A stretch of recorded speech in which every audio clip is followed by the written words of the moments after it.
अस्सलाम वालेकुम। आज 22 जून 2026 है, दिन है आज सोमवार का। मैं हूं मुर्तज़ा रॉय। दो चीज़ों के ऊपर बात करेंगे। एक तो तहरीक लब्बैक के हवाले से अच्छी खबर है जो आपके सामने रखेंगे, और दूसरे नंबर पर हम मीडिया के दौरे मेयार के ऊपर भी बात करेंगे। और इस हवाले से हम वक्तन फ़ौक्तन पहले भी बात करते आए हैं जब भी कोई चीज़ सामने आती है। तो इस तरह एक और चीज़ सामने आ गई है, ये भी आपके सामने रखते हैं और इसके ऊपर भी बात करते हैं।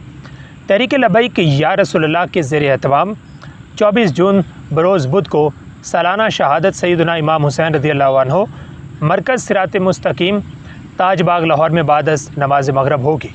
कॉन्फ्रेंस में तहरीक लब्बैक के सरबराह डॉक्टर मोहम्मद अशरफ आसिफ जलाली इमाम अली मकाम इमाम हुसैन अलैहिस्सलाम के मकाम, पैगाम और शहादत के बारे में खुसूसी मकाला पेश करेंगे।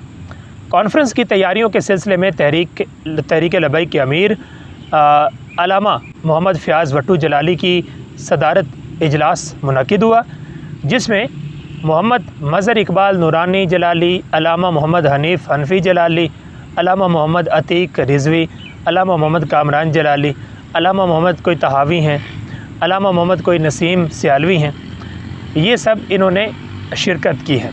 अच्छा जी, अब ये ख़बर है जो कि मेन स्ट्रीम मीडिया में से एक इदारे ने ये ख़बर अपनी वेबसाइट पे लगाई हुई है।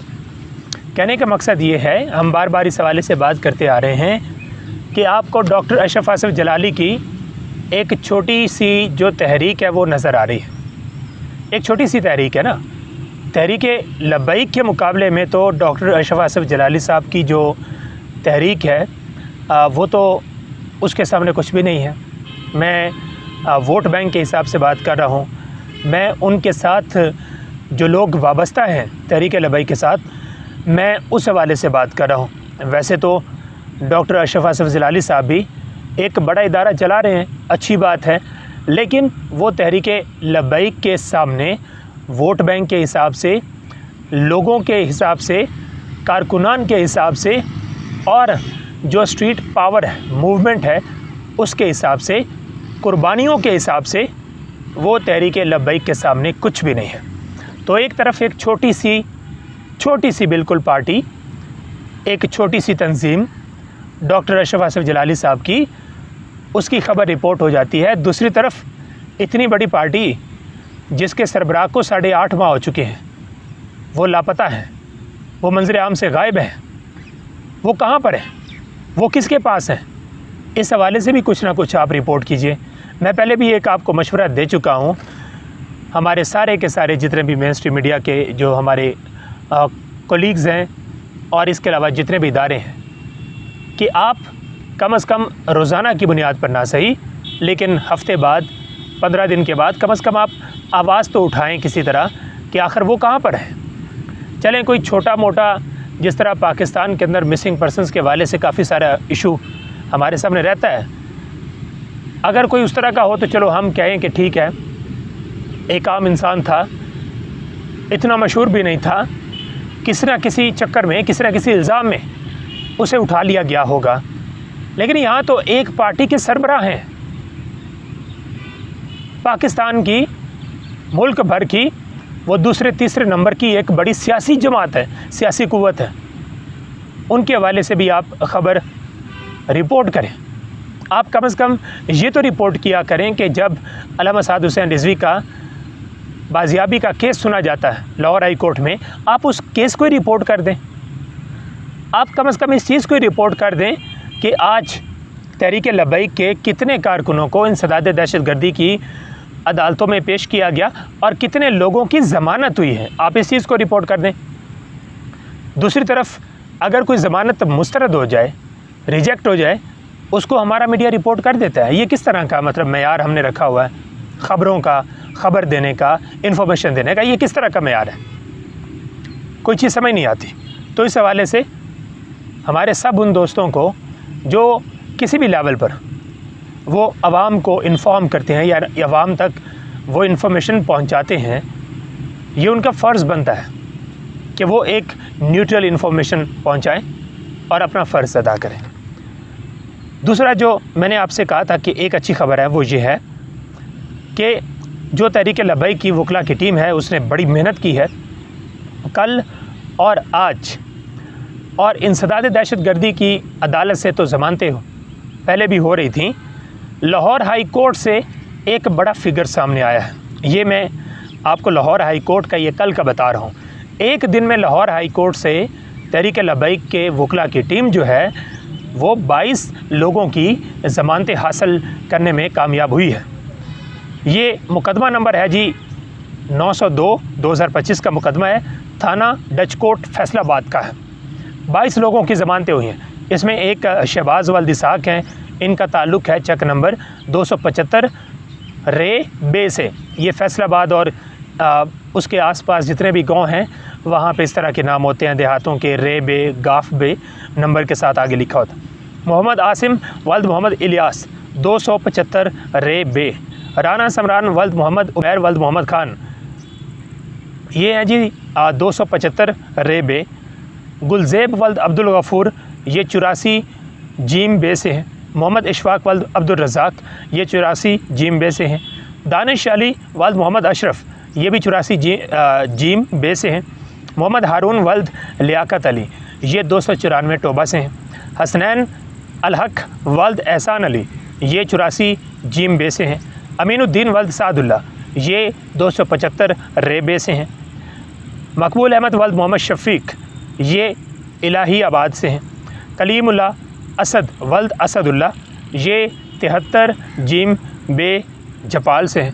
राना माजिद वल्द मोहम्मद जावेद, ये 89 जीम बे रत्ना से।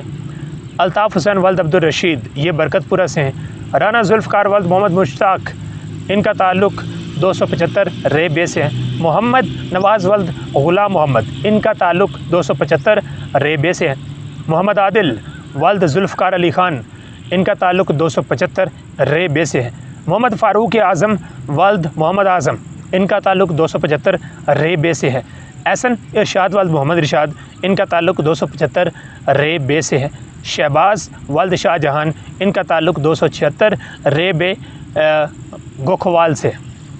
जो दूसरी ज़मानतें हुई हैं इंसदाद दहशत गर्दी की अदालत से 5 लोगों की ज़मानतें हुई हैं। ये मुकदमा नंबर है 4139, ये थाना सिटी फ़िरोज़वाला का है। मौलाना सईद वल्द मोहम्मद उस्मान फ़िरोज़वाला से। फ़रूख़ वसीम वल्द अब्दुल गफ़ूर, ये भिक्की से हैं। अमार वल्द मोहम्मद अली शरकपुर से हैं। मोहम्मद उसामा वल्द बशीर अहमद ननकाना से हैं। मोहम्मद नईम वल्द मोहम्मद अशरफ, ये रचना टाउन से हैं। तो ये 5 लोगों की कुल आप ये कह सकते हैं कि 2 दिनों में, अभी हो सकता है कि कुछ और भी फिगर जो है वो रात तक सामने आ जाए, तो 2 दिनों में 27 लोगों की ज़मानतें मज़ीद हुई हैं। अच्छा, कुछ लोग मुझसे बार बार एक सवाल पूछते हैं, वो ये कहते हैं कि आप ये बताएं कि कितने लोग, एक टोटल नंबर क्या है, कितने लोग गिरफ़्तार हैं। इस हवाले से मैंने काफ़ी वैसे पता करने की कोशिश की है, तो टोटल नंबर पता नहीं चला है, लेकिन मैं आपको एक अंदाज़ा बता सकता हूँ, उससे आप अंदाज़ा लगा सकते हैं। जैसे मैंने आपको अभी 2-3 दिन पहले बताया कि जो ज़मानतों का फ़िगर है वो 1000 से तजावुज़ कर चुका है, लेकिन इसके साथ साथ अगर अंदाज़ा लगाना हो तो बड़ा आसान है। मिसाल के तौर पे परसों एक मुकदमा हुआ जिसकी मैंने कुछ आपके सामने डिटेल्स रखी थी।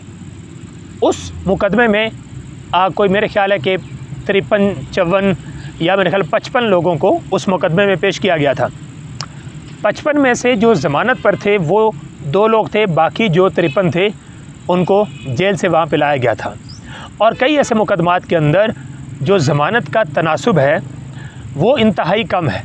यानी अगर किसी मुकदमे के अंदर 100 कैदी हैं तो 100 कैदियों में से 5 या 10 की ज़मानत हो चुकी है, तो तनासुब अभी कम है। तो इससे आप ये एक अंदाज़ा भी लगा सकते हैं कि जो असल में गिरफ़्तार कारकुन हैं तहरीक लब्बैक के, जो कि तमाम तर मुकदमात के अंदर गिरफ़्तार हैं और वो जेलों में हैं, उनकी तादाद कितनी हो सकती है।